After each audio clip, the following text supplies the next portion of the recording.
Very good afternoon students. Today we are on lecture 2 of ICDR। लेकिन उसको start करने से पहले I would like to have a small introduction of what we have done so far. हमने अभी तक 3 chapters cover किए हैं, सेबी, डिपॉजिटरी एंड इंटरमीडियरीज।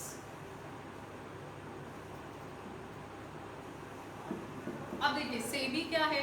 एक बॉडी जो कि इन सब इंटरमीडियरीज कैपिटल मार्केट को रेगुलेट कर रही है। उसके बारे में हमने पढ़ा, उसकी पावर्स, सैट के बारे में, पेनल्टीज़।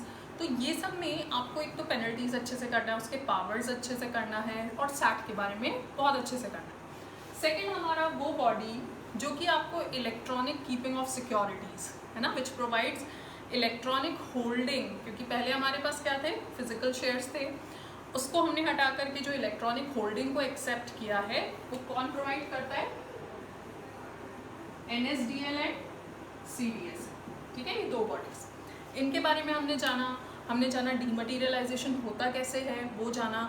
ऑडिट उसमें बहुत इंपॉर्टेंट है, जो मैंने आपको 3 तरीके के ऑडिट्स इसमें बताए थे, रेगुलेशन 76, इंटरनल ऑडिट और कॉन्ग्रेंट ऑडिट। थोड़ा सा फिर उसमें हमने कॉन्ग्रेंट ऑडिट में हो सकता है आपको दिक्कत आए, पर आप उसको एक बार रिव्यू करिए। सिंपल सा मतलब ये होता है कि जब हम अपना अकाउंट खुलवाते हैं तो we get a booklet and with every transaction हमें वो बुकलेट का एक पर्टिकुलर जो पेज होता है वो हमें देना होता है अपने ब्रोकर को। इसके ऑडिट को हम कॉन्ग्रेंट ऑडिट बोलते हैं, क्योंकि इसमें किसी भी तरीके का कोई मैनिपुलेशन ना हो। उसको भी जो डिपॉजिटरी है वो चाहती है कि किसी भी तरीके का कोई मैनिपुलेशन ना हो और पूरा प्रॉपर काम हो, तो उसे हम बोलते हैं कॉन्ग्रेंट ऑडिट। फिर हमने क्या था? इंटरमीडियरीज, जिसमें हमने अलग अलग बॉडीज़ के बारे में जाना था। जैसे मर्चेंट बैंकर अगर बनना है तो हमें क्या करना पड़ेगा, कौन कौन से कंप्लाइंस करने पड़ेंगे, सेबी क्या क्या चेक करती है, ये सारा हमने इसमें देखा था। हमने देखा था प्राइमरी मार्केट की इंटरमीडियरीज, सेकेंडरी मार्केट की इंटरमीडियरीज। तो ये आपका बेस है, इंट्रोडक्शन, सेबी चैप्टर, उसके बाद depository and intermediaries. This is the base to understand SEBI. इन चैप्टर्स को अगर हम अच्छे से पढ़ लेते हैं with all our problems solved, all our doubts cleared, तो हमें सेबी में आगे कोई भी किसी भी तरीके की प्रॉब्लम नहीं आती। अब हमने उसके बाद ICDR शुरू किया था, और ICDR में मैंने आपको कुछ अभी टर्म्स वगैरह बताई थी, एप्लीकेबिलिटी बताई थी। एप्लीकेबिलिटी में दोबारा बता रही हूँ। तो एप्लीकेबिलिटी में पहला आता है IPO, initial public offer.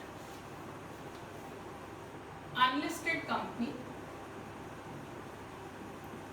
Funds required, public से फंड रेज किया तो कौन सा कंप्लायंस करना पड़ेगा? ICDR 2018। Let's take an example कि आप XYZ टेक्सटाइल लिमिटेड में एक कंपनी सेक्रेटरी हो। आज की तारीख में इस कंपनी की कैपिटल है 50 करोड़ रुपए, लेकिन ये भी लिस्टेड नहीं है। ठीक है, सिंपल लिमिटेड कंपनी है, और आपके जो डायरेक्टर हैं वही आपके शेयर होल्डर भी हैं, और कुछ 12-15 लोगों ने मिलकर के 50 करोड़ रुपए लगा रखे हैं। अब आपकी कंपनी को एक्सपेंशन प्लान करना है, एक फैक्ट्री सेटअप करनी है और बहुत बड़े लेवल पे काम करना है, ग्लोबल लेवल पे काम करना है। तो इन दैट केस आपके डायरेक्टर ने आपको कहा कि we require the fund of 500 crore. 500 crore की रिक्वायरमेंट है, क्या करें? उस केस में अगर आप अपने डायरेक्टर को क्या सजेस्ट करते हो कि let's bring public issue, public से लेते हैं फंड्स, पब्लिक में अपनी इक्विटी देते हैं और उनसे पैसा लेते हैं, तो आपको कैसे लेकर के आना है IPO? आप कैसे कैसे प्रोसेस करोगे? ICDR। Second, FPO,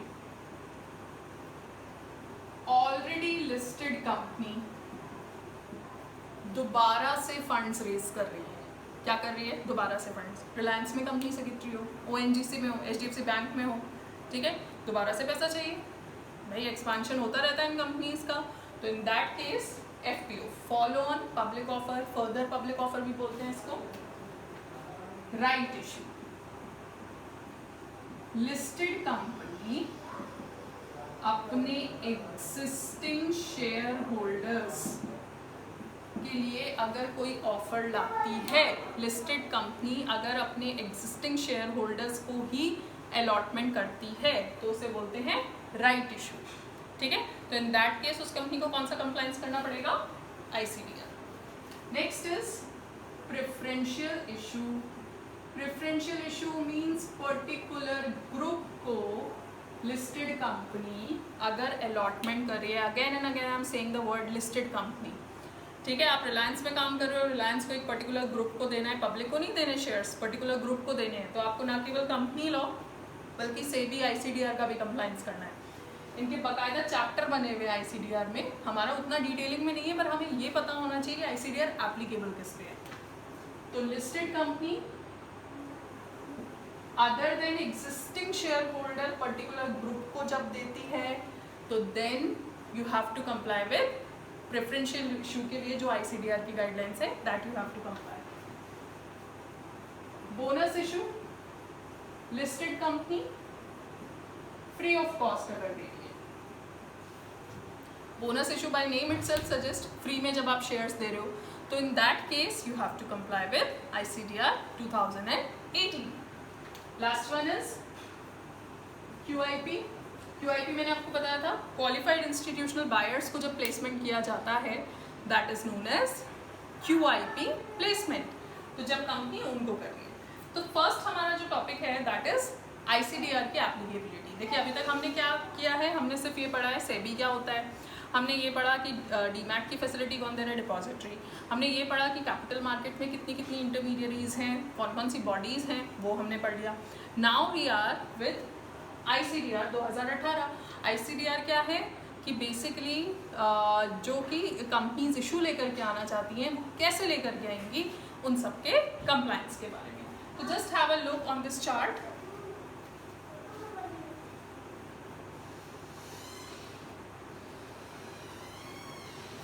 I hope it is clear, ये हम ऑलरेडी कर चुके हैं। Now we move to our second topic जो हमने किया था, इन्वेस्टर। इन्वेस्टर को मैंने डिवाइड किया था 3 पार्ट्स में, retail individual investor, non institutional investor and QIB।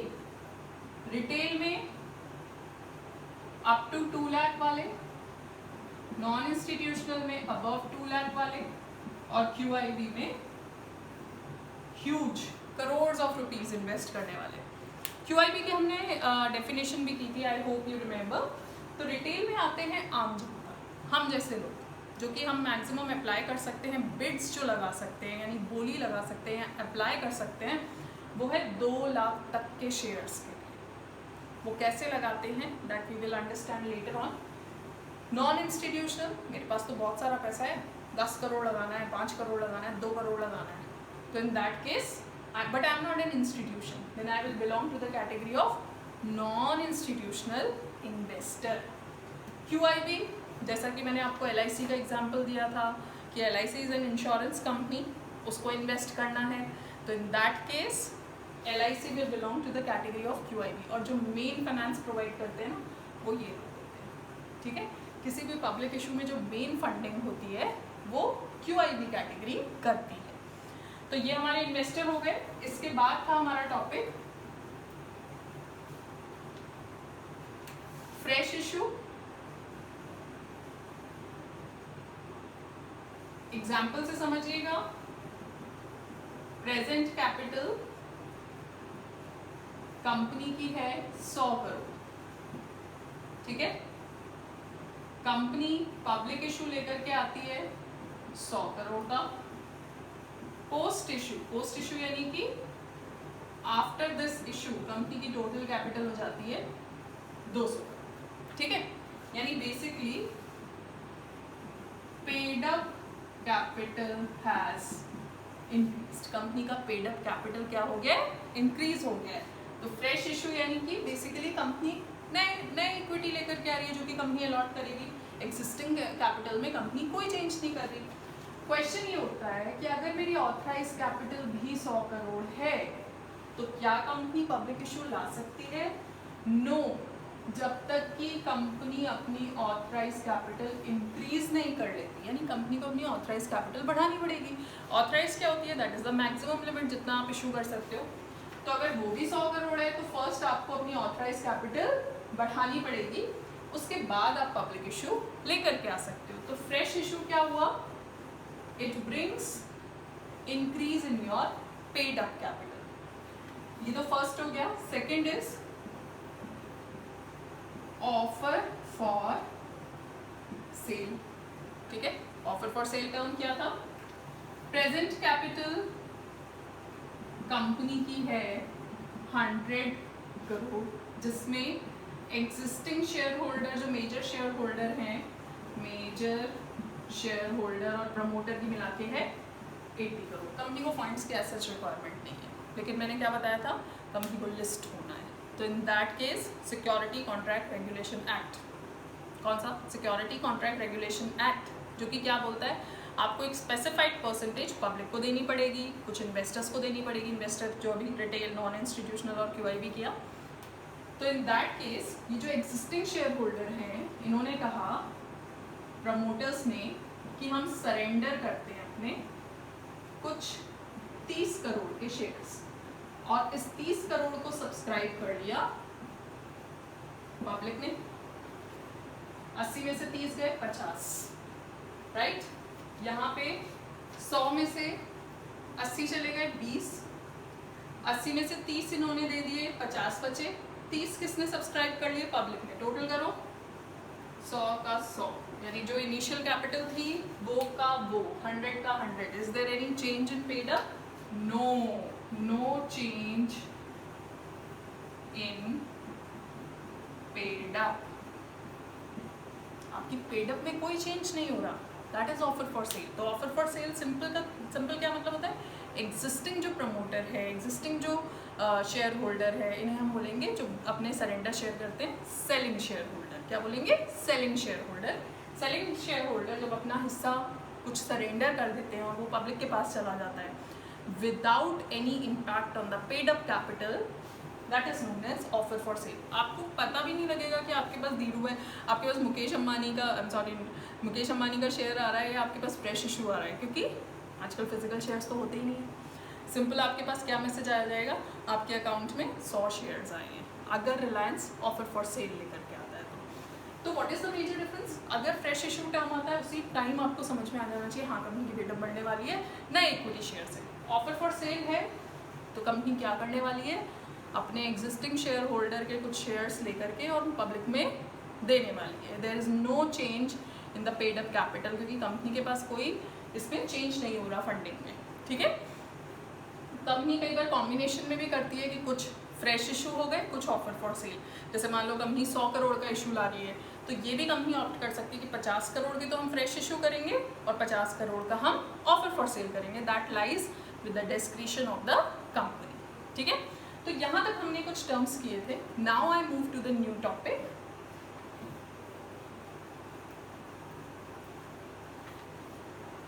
which is pricing। तो प्राइसिंग में पहला है फिक्स्ड प्राइस इशू। एग्जाम्पल से ही समझते हैं। XYZ textile limited, face value of 1 share equals to ₹10। Company के एक शेयर की फेस वैल्यू है 10 रुपया। इशू प्राइस यानी कंपनी आपको अलॉटमेंट कितने पे कर रही है? 100 रुपये पे। 10 रुपये का शेयर कंपनी 100 रुपये पे दे रही है। कितना डिफरेंस? 90 रुपये। क्या है ये? Difference.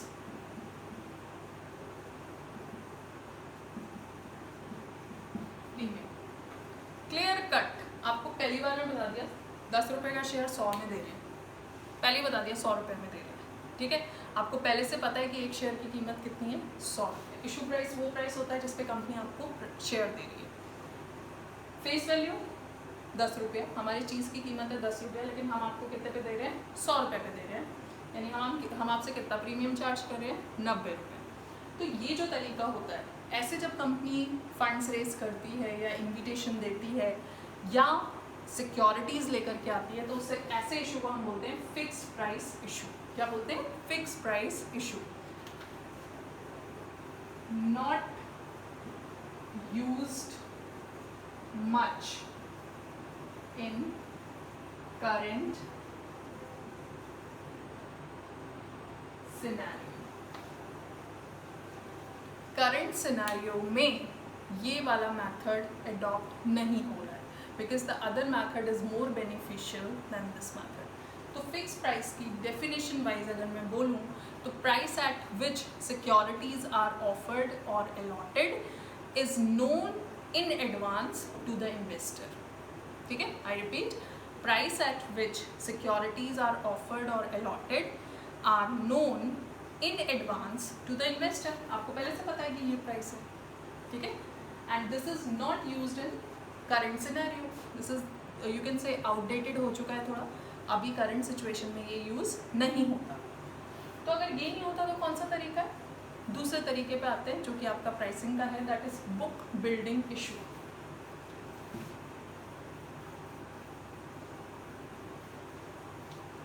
Second option is book building issue. तो book building is also known as price discovery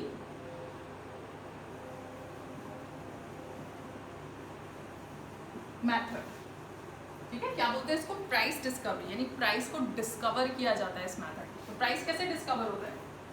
यहाँ पे कंपनी क्या करती है, आपको कोई प्राइस नहीं देती कि भाई हमारा 10 रुपये का शेयर हम 100 रुपये में दे रहे हैं, ऐसे नहीं करेगी company. Company gives you price range. क्या देती है कंपनी? प्राइस रेंज 100 से 115। ठीक है, 100 से 115 कंपनी ने एक प्राइस रेंज दिया। दिस प्राइस, ये जो निचला प्राइस है, इसे हम बोलते हैं लोअर प्राइस को फ्लोर प्राइस, और इसको हम बोलते हैं cut off price. I repeat, book building is a price discovery method. Price discover होगा, अभी हमें पता नहीं है प्राइस क्या है। Price range is given.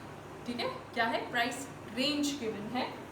Range का मतलब बैंड गिवन है which consist of floor price and cut off price. जो लोअर प्राइस होता है, जो निचला प्राइस होता है, उसे बोलते हैं फ्लोर, और जो हाईएस्ट प्राइस होता है रेंज के बीच में, उसे बोलते हैं कट ऑफ, या इसको कैप प्राइस भी बोलते हैं।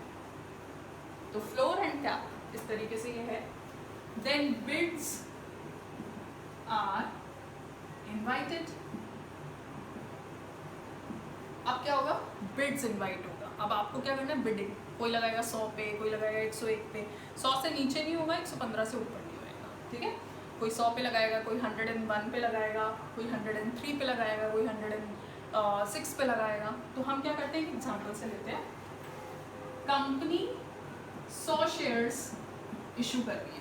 कितने? 100 शेयर्स, जिसका प्राइस रेंज कंपनी ने दिया 100 से 115। प्राइस रेंज जो कंपनी ने दिया वो दिया 100 से 115। अब कंपनी के पास बिड्स आई। बिड्स यानी कि बोलियां, पहली, दूसरी, तीसरी, चौथी, पांचवी, छठी, ये अलग अलग बिड्स हैं। इसको हमने अरेंज कर लिया। कैसे अरेंज किया? 20 शेयर्स के लिए यहाँ पे नंबर ऑफ शेयर्स और यहाँ पे प्राइस, ये इस तरीके से बना लेना। 20 शेयर के लिए किस कीमत पे आई? 150। फिर उसके बाद 30 शेयर्स के लिए एप्लीकेशन आई। कितने पे आई? 112। उसके बाद 40 शेयर के लिए फिर से आई 110। फिर आई 10 शेयर के लिए 108। फिर आई 20 शेयर के लिए 107, और फिर आई लेट्स टेक 30 शेयर्स के लिए 106। इस तरीके से बिड्स अरेंज कर ली हमने। अब हमें, आपको याद होगा, हम फाउंडेशन में क्यूमुलेटिव फ्रीक्वेंसी निकालते हैं, तो हमें क्या करना है, यहाँ पे CF निकालना है, ठीक है, शेयर्स का। तो 20, 20 plus 30 50, 50 plus 40 is 90, 90 plus 100 is 10, 90 plus 10 is 100 and then 120। Company कितने शेयर्स अलॉट करने वाली है, 100। तो या तो हमें क्यूमुलेटिव में 100 मिल जाए, या फिर next increasing we are getting 100। यहाँ पे हमारी रिक्वायरमेंट फुलफिल हो रही है बिड नंबर 4 पे।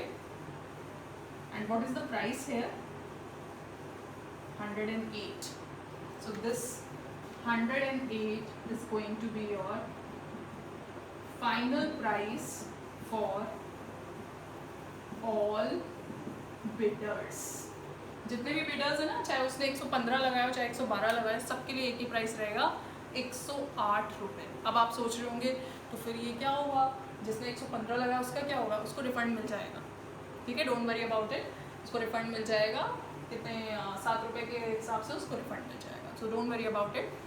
दोबारा से मैं बता रही हूँ, book building price discovery method को बोलते हैं, जिसमें क्या होता है, प्राइस रेंज होती है।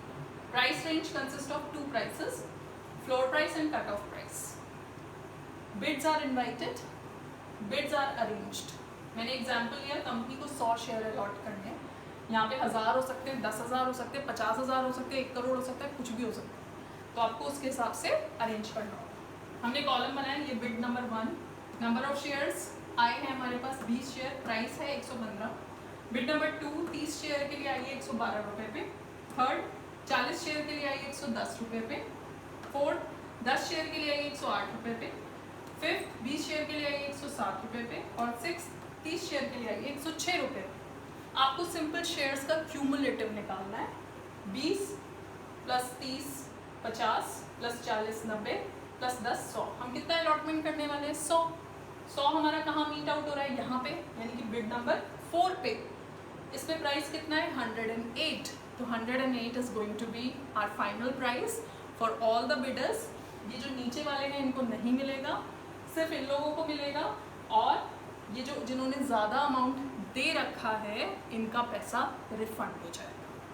So this method is known as price discovery method and it is known as book building process. इसको क्या बोलते हैं आप, बुक बिल्डिंग प्रोसेस। इसको याद रखिएगा क्योंकि ये 3-4 बार रिपीट होगा, ठीक है। तो जब भी मैं बोलूँ फिक्स प्राइस इशू, तो सिंपल क्या मतलब लेना है, भैया कंपनी ने पहले से ही बता रखा है 100 रुपये, ठीक है। बुक बिल्डिंग बोलूँ तो यानी प्राइस रेंज, जिसमें कि बिड्स अरेंज होंगी और बाकायदा प्राइस को डिस्कवर किया जाएगा, तो that is known as book building issue. Relationship between floor and cutoff. Cutoff can be up to 120% of floor price. Floor price का कितना हो सकता है कट ऑफ, अप टू 120%, यानी 100 into 120% तक का वो हो सकता है। कई बार कंपनी सिर्फ इतना भी दे देती है, 100 से 105। यहाँ पे मैंने बोला है अप टू, यानी मैक्सिमम लिमिट जो हो सकती है वो हो सकती है 120% ऑफ फ्लोर प्राइस।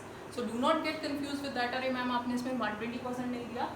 यहाँ पे this is the maximum limit of cap prices, 120% of floor price. So cut off कितना हो सकता है, कई बार कंपनीज इवन ये भी दे देती है 100 से 101, इस पे कुछ बिडिंग हो सकती है, 100 से 101 दे देती है कई बार कंपनी। मैं यहाँ पे सिंपल ये बता रही हूँ, cut off price floor price का कितना % हो सकता है, that is up to, discount up to होता है ना, तो क्या हमें सब पे 50% मिल जाता है, डिस्काउंट अप टू 50% लिखा हो, नहीं, किसी पे 10% मिलता है, किसी पे 5 मिलता है, और जो न्यू अराइवल होता है उसको तो मिलता ही नहीं है। तो सिंपल सी बात है, यहाँ पे हमें ये ध्यान रखना है कि what is the relationship between the two. ये जो कैप प्राइस है ये कितना, मैक्सिमम कितना हो सकता है, up to 120% of floor price, up to, ठीक है। तो ये हुआ आपका बुक बिल्डिंग प्रोसेस। इस एग्जाम्पल को अच्छे से देखिए और नोट करिए।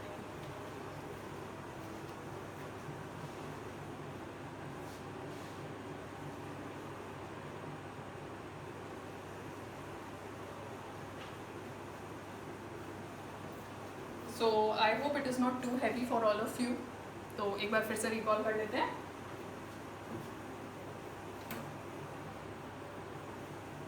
मैंने सबसे पहले आपको जो टॉपिक्स कवर किए हैं ICDR में, सबसे पहले एप्लीकेबिलिटी आपको ये अच्छे से पढ़नी है, कोई दिक्कत आए आपको मार्क करनी है। इसमें से क्वेश्चन नहीं आने वाला, लेकिन ये समझने के लिए ज़रूरी है। इसमें से सिंपल ये आ सकता है प्रेफरेंशियल इशू क्या होता है, राइट इशू क्या होता है, इस तरीके से। सेकंड हमने पढ़ा investor, retail, non institutional, QIB। I don't think इसमें कोई भी दिक्कत होगी। म्यूचुअल फंड कौन सी कैटेगरी में आते हैं, QIB की कैटेगरी में आते हैं। जो जैसे हम जैसे लोग जो शेयर्स में अप्लाई करते हैं वो हम लोग रिटेल इन्वेस्टर की कैटेगरी में आते हैं। अगर हमें 2 लाख से ज़्यादा अप्लाई करना है तो नॉन इंस्टीट्यूशनल। थर्ड हमने किया था fresh issue and offer for cell. ठीक है, offer for cell, existing holders अपने शेयर्स पब्लिक में सेल कर देते हैं, पेड अप में चेंज नहीं हो रहा। फ्रेश इशू, ऑब्वियसली नया इशू लेकर के आ रही है company, there is no change in the existing shareholders holding. और फोर्थ टॉपिक जो हमने किया है वो किया है प्राइसिंग, जिसमें हमने फिक्स्ड प्राइस की बात की और बुक बिल्डिंग की। फिक्स्ड प्राइस में face value plus premium equals to issue price. सिर्फ सिंगल प्राइस आपको गिवन होगा, फिक्स्ड है प्राइस, आपको एडवांस में पता है 100 रुपये शेयर के प्राइस देने हैं, दैट्स इट। बुक बिल्डिंग में प्राइस रेंज गिवन होगी, यानी जो कि कंसिस्ट होता है फ्लोर यानी निचला प्राइस एंड कैप या कट ऑफ 100 से 115।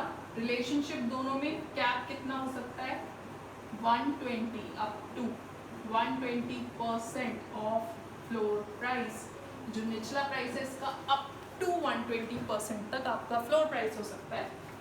बिड्स बुलाई जाती हैं, अरेंज होती हैं एंड अकॉर्डिंगली जहाँ पे आपकी डिमांड फुलफिल हो रही होती है, यानी कि नंबर ऑफ शेयर जहाँ पे मैच हो रहे हैं जो हम इशू करेंगे, वो प्राइस फाइनल प्राइस हो जाता है। और वो सबके लिए होगा, ऐसा नहीं है जिसने 115 पे लगाया उसको 115 पे मिलने वाले हैं, नहीं, उसको भी 108 पे मिलेंगे। उसने जो ज़्यादा पैसा दे रखा है वो रिफंड हो जाएगा। ठीक है, बुक फिक्स प्राइस जो है वो पुराना हो चुका है, आजकल अडॉप्ट कम होता है। बुक बिल्डिंग आजकल बहुत ज़्यादा अडॉप्ट हो रहा है। फिक्स प्राइस में कितना पैसा आने वाला है वो लास्ट डे पे पता चलता है। बुक बिल्डिंग में आपको डेली बेसिस पे आपके पास डेटा होता है, डेली बेसिस पे जो registrar to issue intermediary chapter में जो हमने किया था वो डेली बेसिस पे एनालाइज करता है, इतने प्राइस पे इतना पैसा आ चुका है, इतने प्राइस पे इतना पैसा आ चुका है। लास्टली एक डिफरेंस और है इसमें, तो इस पे डिफरेंस पे कई बार क्वेश्चन आ जाता है, जस्ट रीड आउट।